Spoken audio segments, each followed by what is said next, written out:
昨日なんですが、ソニーの α7 IV で外でね、撮影をしていたんですけども、アクティブ手ブレ補正がものすごくいいということに気づきまして、今日はそれをね、紹介していきたいかなと思います。で、まずは映像を見ていただけたらなと思うんですが、まずカメラの設定の話をしますね。で、カメラは、ボディは α7 IV で、レンズは、ですね、1635GM のレンズで、16側で 16mm で撮っています。で、16mm で撮っていて、アクティブ手ブレ補正しているので、多少クロップされるので、多分18とか 20mm ぐらいになると思います。で、基本的に、手持ちで撮っていて、ストラップとかでこう引っ張ったりとかはしていません。では、まず、アクティブ手ブレ補正だけしている映像を流したいと思います。で、その後にアクティブ手ブレ補正したものと、プレミアプロでさらにワープスタビライザーをかけたものを比較してみたいと思います。ではね、まずは、アクティブ手ブレ補正の映像を見てください。はい。では、ここからは映像を見ながら話していきたいと思います。じゃあ見ていきます。これは渋谷ですね。で、初めちょっとガタついているんですが、この辺からかなりスムーズになっていると思います。これは両手持ちで、撮っています。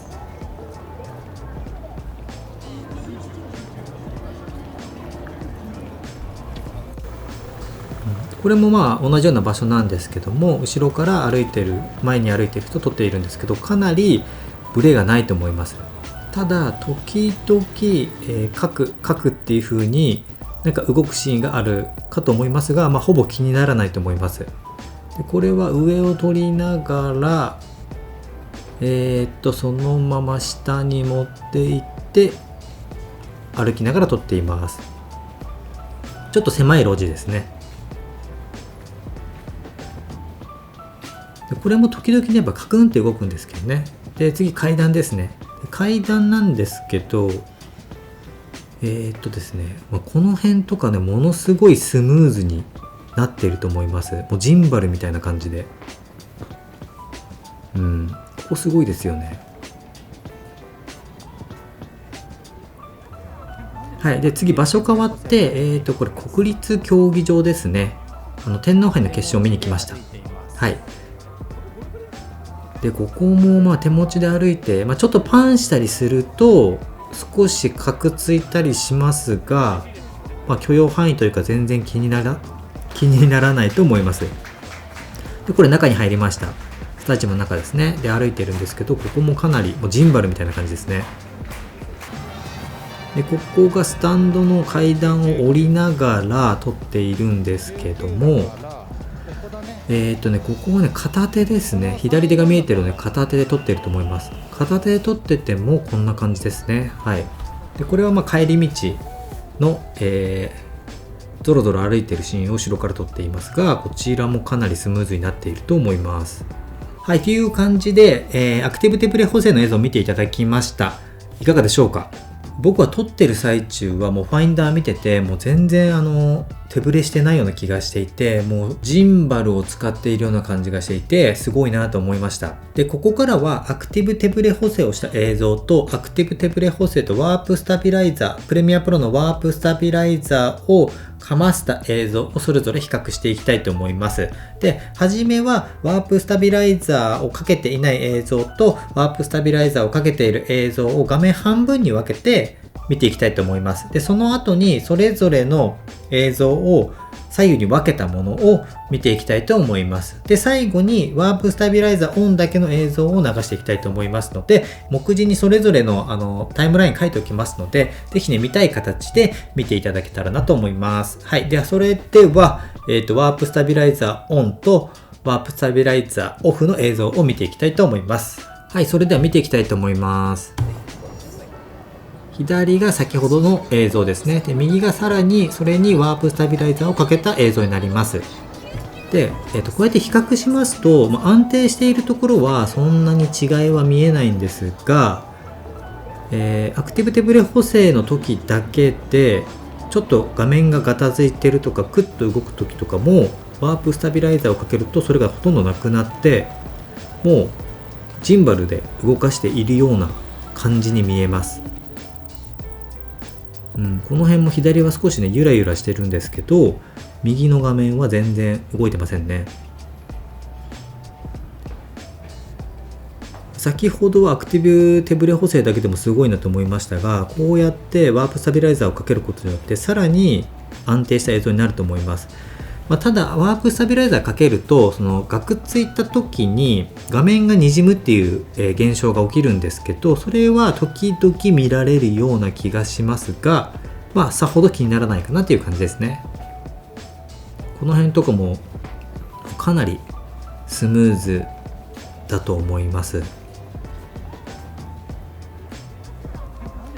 クティブ手ブレ補正で歩いています。でこれがまた国立競技場ですね。手持ちで歩いています。国立競技場の屋根の部分を見てると、左の映像が動いているのがよくわかると思います。カクカク動きますよね。それがなくなっているのがワープスタビライザーですね。ワープスタビライザーをかけると、さらに画角が狭くなると思うので、ちょっとね狭くなると思います。はい。でこれはワープスタビライザーは 10% しかかけてません。デフォルトだと 50% なんですけど、それだとかけすぎなので、10% にして少しズームっていうかスケールしているので多少画質が悪いかもしれませんね。これ最後ですね。最後もやはり、差はちょっと出てるかな。はい、こんな感じですね。いかがでしょうか。アクティブ手ブレ補正だけの時でも結構すごいんですけど、ワープスタビライザーをかけるとさらにもうジンバルみたいなスムーズな映像になると思います。でワープスタビライザーをかけると、その画面がカクって動いた時に映像がね滲んじゃう部分があるんですけど、それもねちょっと見られましたが、アクティブ手ブレ補正がかなり優秀なので、あんまり目立つところはないような気がします。はい。であとはですね、そのワープスタビライザーの設定はなんですが、ちょっとねこれね α7-4 が悪いのか、プレミアプロが悪いのかちょっとわからないんですけど、先ほどね書き出しをしようと思ったら、このフレームの部分のスタビライズの設定なんですけど、デフォルトですとスタビライズエッジを合成なんですが、これにするとむちゃくちゃ重くなって書き出しがねほとんどできないんですよね。で再生もできないんですよ。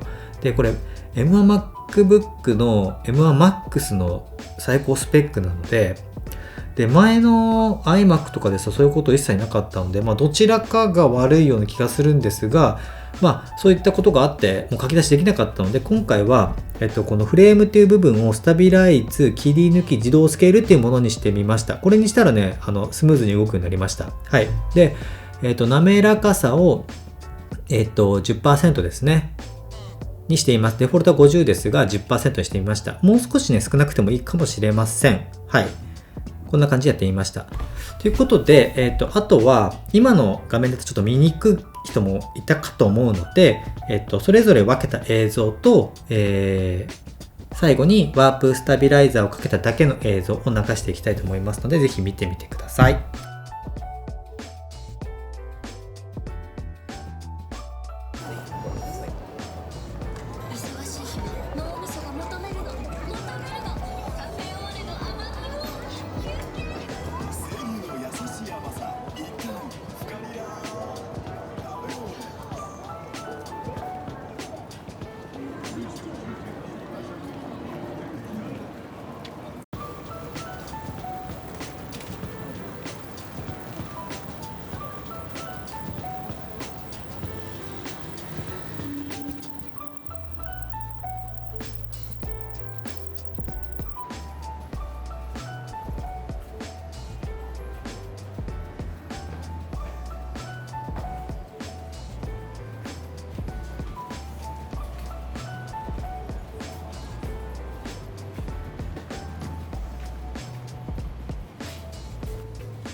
アクティブ手ブレ補正で歩いています。手持ちで歩いています。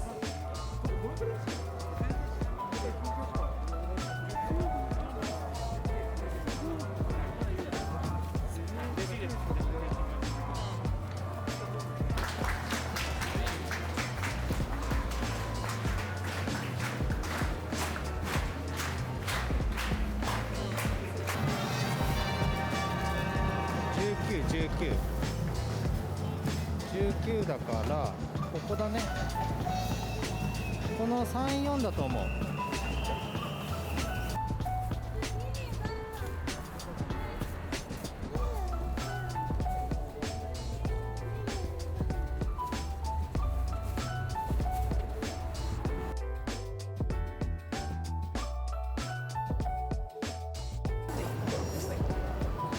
忙しい日は脳みそが求めるのカフェオーレの甘みを生乳の優しい甘さ一体深みだカフェオレ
アクティブ手ぶれ補正で歩いています。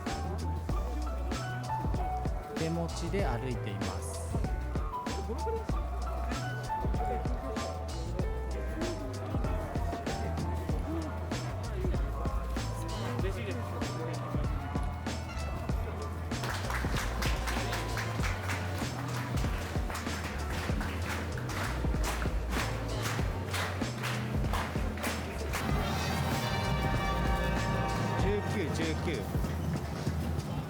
19だからここだね。